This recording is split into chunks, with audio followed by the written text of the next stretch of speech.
Part 1. The Ocean at Night. You are safe here. The day is complete. There is nowhere you need to go and nothing you need to prove. Your body can rest. Your thoughts can soften. And if your eyes wish to close, you may let them. Welcome to Moonlight Stories. This is a place for quiet journeys, gentle histories, and soft legends told in the language of night. Before we begin, I invite you to do something simple. If this space feels comforting to you, if you enjoy drifting into stories like this, consider subscribing to the channel. It helps these worlds continue to exist. You may also leave a like if this story brings you a sense of calm. And if there is a place, a myth, or a forgotten world you would love to explore in a future night, you are warmly invited to leave your idea in the comments. Now, let everything else fade. Tonight, we are traveling not across maps, but across memory. Not through noise, but through water. We are going to follow a legend that has drifted through centuries like a dream that refuses to disappear. We are going to the Lost City of Atlantis. Imagine the ocean at night. The surface is dark and endless, breathing in slow rhythms.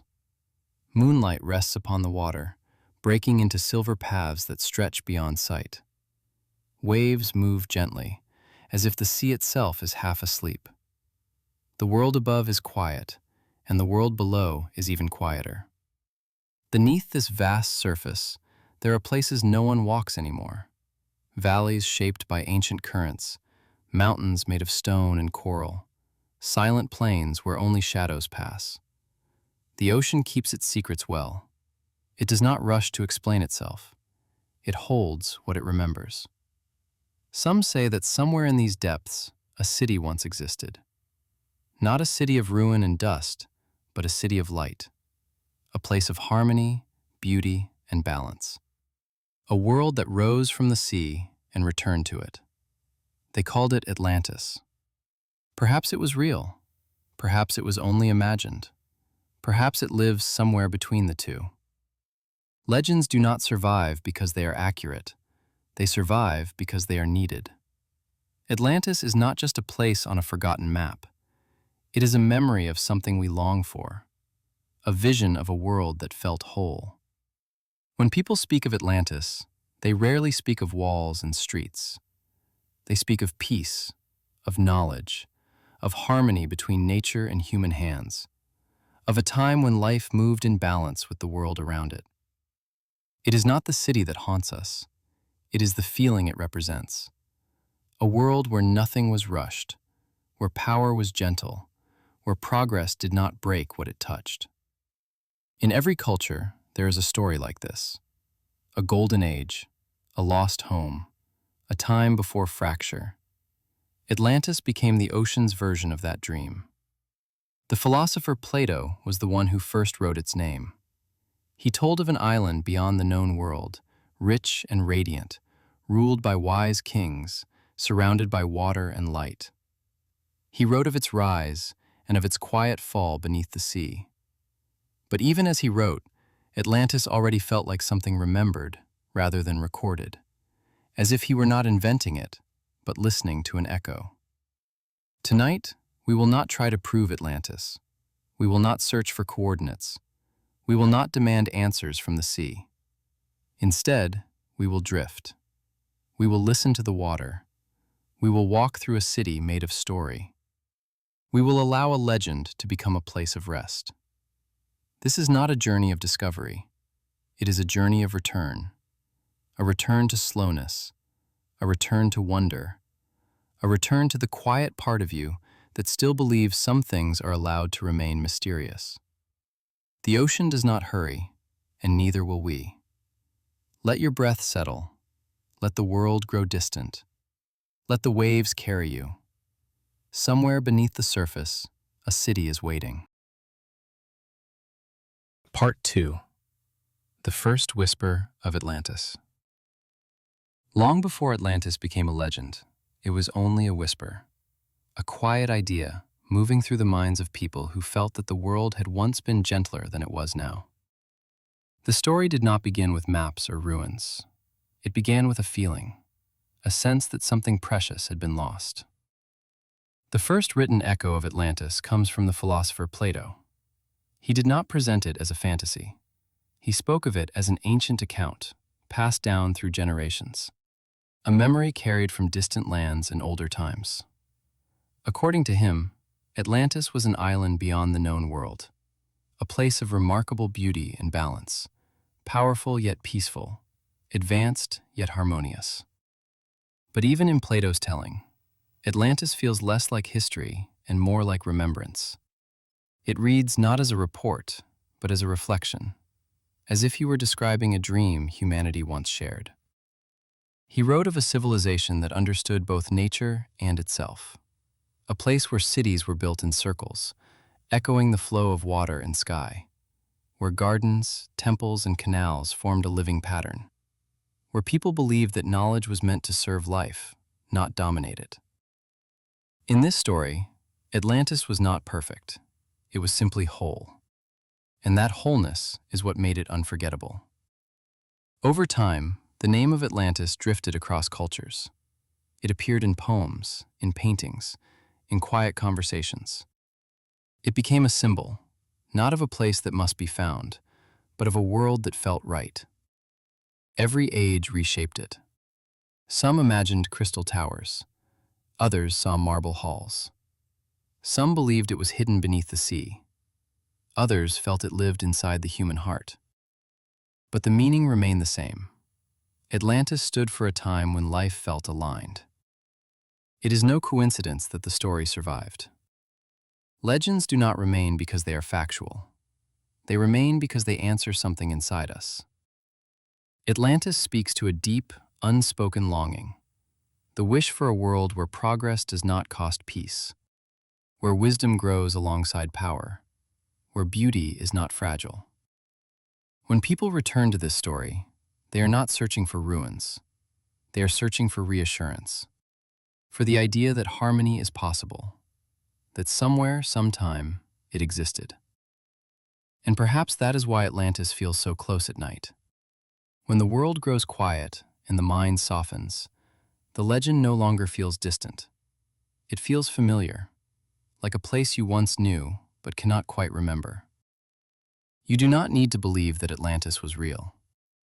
You only need to feel what it represents: a memory of balance, a dream of gentleness, a reminder that the world does not have to be loud to be powerful.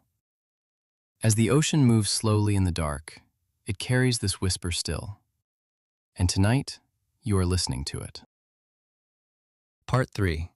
A City of Light and Balance. When people imagine Atlantis, they often see towering halls, shining stone, and wide avenues glimmering beneath the sun.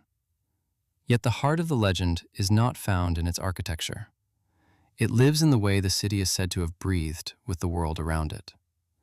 Atlantis was described as a place shaped in circles, as if the land itself had learned from the movement of water and sky. Canals flowed gently through its center, carrying light and reflection into every corner. Bridges connected quiet gardens. Temples rose not to dominate the horizon, but to belong within it. Everything followed a rhythm. Nothing was forced. Nothing felt out of place. In this imagined world, knowledge was not a tool of control. It was a form of care. The people of Atlantis were said to understand the movements of the stars, the language of the sea, the balance of earth and air. They built not to impress, but to harmonize. Their cities were reflections of their inner lives, ordered not by power, but by awareness. Water was honored as a living presence. Light was guided through open spaces. Gardens were woven into streets so that nature never felt distant. The boundary between the human world and the natural one was soft, almost invisible. Atlantis was described as rich, but its wealth did not create distance. Gold and crystal were not symbols of status. They were simply materials, like stone or wood, used because they were beautiful and lasting. What mattered more was the flow of life itself. People moved slowly. They listened before they acted. They believed that to understand something was to protect it. Growth did not erase stillness. Progress did not silence nature. Time did not press against them. It unfolded. This is what gives the legend its quiet power. Atlantis was not a place of endless pleasure or perfect happiness. It was a place of balance, a world where wisdom and gentleness could exist together, a world that did not need to hurry.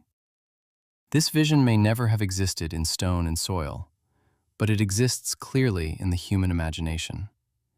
It reflects a longing that feels older than language, the desire for a way of living that does not fracture the self, the hope for a world where beauty does not demand loss, where knowledge does not become weight, where life feels aligned.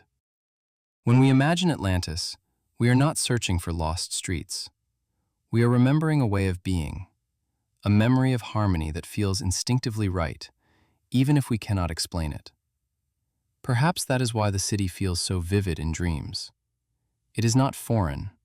It is familiar, like a place we once knew before we learned to hurry. In quiet moments, when the world slows, this inner Atlantis stirs. It appears in the wish for a calm morning, in the desire for beauty without excess, in the longing for meaning that does not demand struggle. The legend offers no instructions. It does not tell us how to build such a city. It simply reminds us that the idea exists, that somewhere in human memory, there is a picture of a world that feels whole. And as you drift through this story, you are not visiting ruins. You are walking through a vision, a soft blueprint of balance, a city made not of stone, but of intention. Atlantis does not need to be found. It only needs to be remembered. Part 4. The Fall into the Sea. In every version of the legend, there comes a moment when Atlantis changes. Not with fire, not with armies, not with noise, but with water. The city does not shatter. It does not cry out. It simply slips from the surface of the world and becomes part of the ocean. Plato wrote of earthquakes and floods, of a single day and night when the island vanished. But in the softer language of myth, this fall feels less like a punishment and more like a transition. As if the city, having reached the edge of its own rhythm, returned to the element that had shaped it from the beginning. Water was always part of Atlantis. Its canals mirrored the movement of tides. Its circles echoed waves. The sea was not an enemy. It was a presence, a boundary, and a companion. Perhaps, in the language of legend, the ocean simply reclaimed what had grown from it. There is something gentle in imagining the city sinking slowly, buildings growing quiet, gardens dissolving into blue, light dimming not in fear, but in rest. The sea does not crush. It covers. It holds. It softens edges. It turns sharp forms into memory. In this telling, Atlantis does not disappear in chaos. It drifts. It descends. It becomes still. The people do not vanish in terror. They become part of the story, part of the water, part of the echo. The city is not destroyed. It is absorbed. It becomes a layer beneath the world, like a dream beneath waking life. This is how legends survive, not as endings, but as crossings. The fall of Atlantis is often told as a warning, but it can also be heard as a reminder. Nothing remains in one form forever. Even harmony must change. Even beauty must move. Everything that rises eventually returns to the elements that created it. Water does not erase. It remembers differently. Beneath the waves, time moves in another way. There are no seasons, no clocks, only slow currents and quiet pressure. In such a place, a city does not decay as it would on land. It becomes timeless, untouched by footsteps, unchanged by weather, preserved in a form that is neither alive nor gone. Perhaps this is why Atlantis feels eternal. A city on land would have aged. It would have broken. It would have been rebuilt and reshaped. But a city beneath the sea belongs to a different rhythm. It exists outside ordinary time. In dreams, people still walk its halls. In stories, its lights still glow. In imagination, it remains perfect, because it is no longer forced to live in the world of change. The ocean became its keeper. And so, Atlantis did not end. It shifted. It crossed a boundary. It moved from the visible world into the inner one, from geography into memory, from stone into story. As you drift with this legend, you are not witnessing loss. You are witnessing a return, a city becoming a myth, a place becoming a feeling, a world stepping quietly into dream. Part 5. Echoes Beneath the Waves. After Atlantis slips beneath the surface, the ocean becomes more than water. It becomes a keeper, a vast, breathing archive where time moves slowly and memory settles into stillness. In this space, nothing truly vanishes. It changes form. It becomes quieter. It waits. Beneath the waves, light no longer moves in straight lines. It bends and softens. Sound grows distant. Shapes blur. Edges dissolve. The world below is not empty.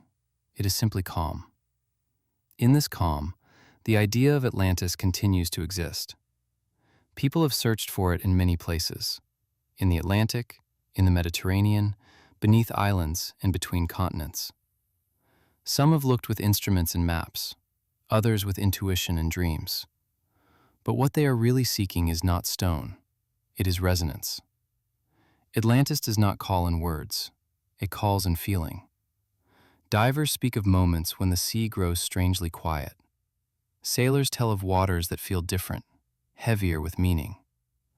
Dreamers describe cities beneath blue light, where streets glow and towers rise in silence. These are not proofs.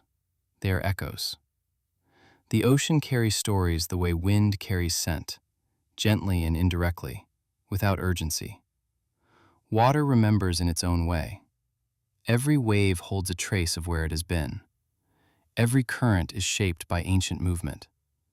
The sea is never still, yet it never forgets. It connects what was with what is. It moves between past and present without dividing them. In this sense, Atlantis is not lost. It is dispersed. It lives in the patterns of tides, in the curves of shells, in the way light fractures beneath the surface, in the quiet that settles over deep water. It also lives in people, in moments when someone feels a longing they cannot explain, in the desire for a place that feels like home, even though it has never been seen, in the sense that the world could be gentler than it is. These feelings do not come from nowhere. They rise like bubbles from something buried but alive. The legend teaches that some worlds are not meant to be recovered. They are meant to be carried. Atlantis becomes a soft imprint on human memory. It influences art, music, architecture, and dreams. It appears in stories of lost kingdoms, hidden gardens, forgotten civilizations.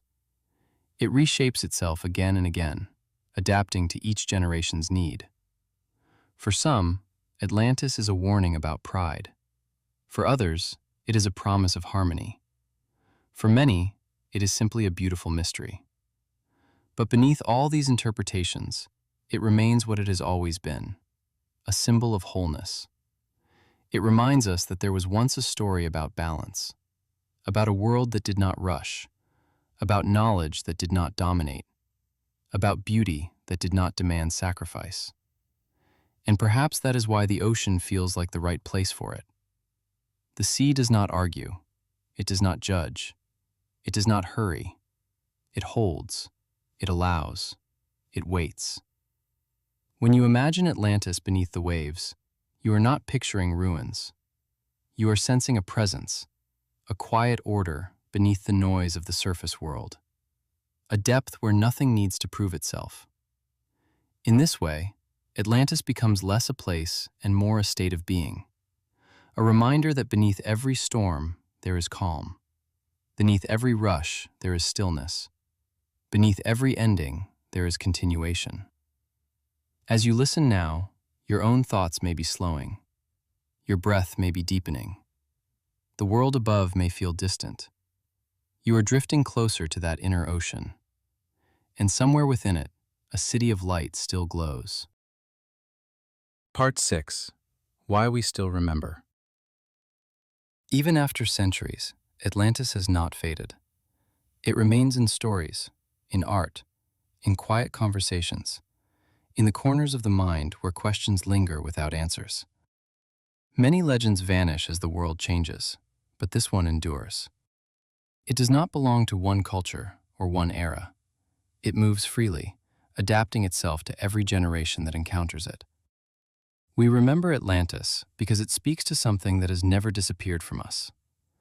Beneath the layers of modern life, beneath schedules, noise, and constant motion, there is still a part of the human spirit that longs for harmony, not perfection, not power, not escape, but balance. A way of living that does not feel like a struggle against the world. Atlantis represents that possibility.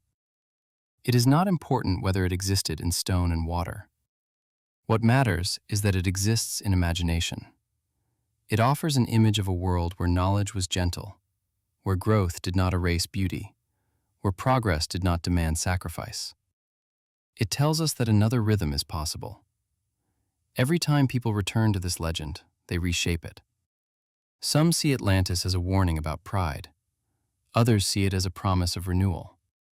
Some imagine it as a place that will one day rise again. Others feel it as a memory already inside them. The story remains open because it must remain open. It is not meant to be solved. It is meant to be felt. We remember Atlantis because it gives language to a quiet sadness many people carry without knowing its name. The feeling that something essential has been lost, that the world is louder than it needs to be, that life often moves faster than the heart can follow. Atlantis becomes a gentle mirror for this feeling. It says, "You are not alone in this longing." In this way, the legend is not about the past. It is about the present. It is about the tension between speed and stillness, between power and care, between movement and meaning. It reminds us that civilizations are not only built from stone and law, but from values, from the way people choose to live with one another and with the world around them. Atlantis endures because it is incomplete. It leaves space. It does not close itself with certainty. It invites each listener to step inside and find their own version of the city. Some imagine white temples under blue skies. Others see gardens floating on water. Others feel only light and silence. Each vision is valid because the legend does not belong to one form. It belongs to memory. Memory is not a record. It is a feeling. It does not preserve details. It preserves meaning. Atlantis survives in this deeper way. It is carried not by evidence, but by emotion, by the sense that there was, or could be, a world that feels right. Perhaps that is why the story often returns in moments of exhaustion, when the world feels heavy, when change feels relentless, when people begin to wonder what has been left behind. Atlantis appears like a soft voice saying that gentleness once existed, and therefore it can exist again. It does not tell us how to rebuild such a world. It does not offer plans or instructions. It simply keeps the idea alive. And sometimes, that is enough. As you rest with this story, you may notice your own longing, not for a city beneath the sea, but for a feeling, for calm, for alignment, for a life that does not feel divided. Atlantis does not promise to return. It reminds you that something within you already knows the way. Part 7. The Ocean as a Keeper of Dreams. There is a reason Atlantis belongs to the sea. Water has always been the element of memory, of depth, of what lies beneath the surface. Long before humans learned to write, water carried stories in its movement. Rivers remembered mountains. Tides remembered the moon. Rain remembered clouds. The ocean, more than any other place on Earth, became a keeper of what could not remain visible. When Atlantis slips into legend, it does not vanish into emptiness. It enters a different form of existence. The sea becomes its archive, not a place of decay, but of suspension. Beneath the waves, change slows. Light becomes gentle, sound softens. Time itself loosens its grip. In this environment, nothing needs to hurry. Nothing must prove itself. The ocean does not ask what something was worth. It simply holds what has been given to it. This is why Atlantis feels safe beneath the water. It is no longer subject to ambition, conflict, or exhaustion. It rests in a world where edges blur and definitions fade, where presence matters more than form, where memory is not forced into structure. Water teaches a different way of remembering. It does not preserve sharply, it preserves softly. It allows shapes to change, it lets stories drift. It keeps what matters without fixing it in place. Atlantis belongs to this inner ocean. That is why people continue to sense it without seeing it. It appears in moments of stillness, in half-remembered dreams, in the quiet pull toward something unnamed. It does not need to rise from the sea to exist. It already lives where imagination and memory meet. The ocean does not speak in sentences. It speaks in rhythm, in repetition, in breath. Waves move in and out like a slow heartbeat. This rhythm mirrors sleep, meditation, the gentle state in which stories like Atlantis become most alive. At night, when the world quiets and the mind loosens its grip, the inner ocean opens. And in that space, lost cities can be felt again. Not as places, but as atmospheres, as moods, as states of being. Atlantis becomes a dream you did not know you were remembering. It is no longer something you search for. It is something you return to. This is the deeper function of the legend. It teaches that not everything must be recovered to be real. Some things are meant to remain beneath the surface, not hidden, but protected. Not forgotten, but transformed. The ocean keeps Atlantis not as stone and street, but as meaning. It holds the idea of harmony, the possibility of balance, the memory of a gentler rhythm. And perhaps it holds something else as well. A reminder that you too contain depths that do not belong to the surface world. That beneath your daily thoughts, routines, and worries, there is a quieter space where nothing needs to be rushed.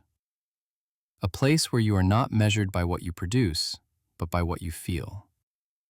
The sea does not demand, it invites. It says, slow down, let go of edges.